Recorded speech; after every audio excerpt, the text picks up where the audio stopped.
రష్యాలో జరిగినటువంటి పెను విధ్వంసం ఏదైతే ఉక్రెయిన్ డ్రోన్స్ని ప్రయోగించి వాటి ద్వారా రష్యన్ యుద్ధ విమానాల్ని బాంబర్లని భారీ ఎత్తున తగలబెట్టినటువంటి సంఘటన ఏదైతే ఉందో ఆ ఘటన వ్యవహారం ఇప్పుడు కొత్త చర్చకి తావిస్తోంది. అమెరికా సహకారంతోనే ఉక్రెయిన్ ఈ పని చేసిందన్నటువంటి వాదనని అమెరికన్ ప్రభుత్వం తోసిపుచ్చుతోంది. అమెరికన్ నిపుణులు తోసిపుచ్చుతున్నారు. ఆ సమాచారం ఇవ్వలేదు ఉక్రెయిన్ అని చెప్తున్నారు. మరి అట్లాంటప్పుడు ఇక్కడ రెండు కోణాలు.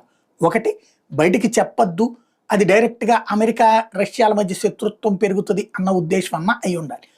రెండవది వచ్చేటప్పటికి నిజంగానే చెప్పకపోయి ఉండాలి. నిజంగా చెప్పకపోతే మాత్రం యూరోప్ యూనియన్ దేశాల చేతుల్లో ఇప్పుడు ఉక్రెయిన్ నడుస్తోంది.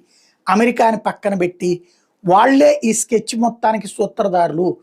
అమెరికా రష్యాతో రేపో మెయింటైన్ చేయడం కోసం ఉక్రెయిన్కి సంబంధించినటువంటి దాడుల రహస్యాల్ని రష్యాకి పంచుకుంటోంది.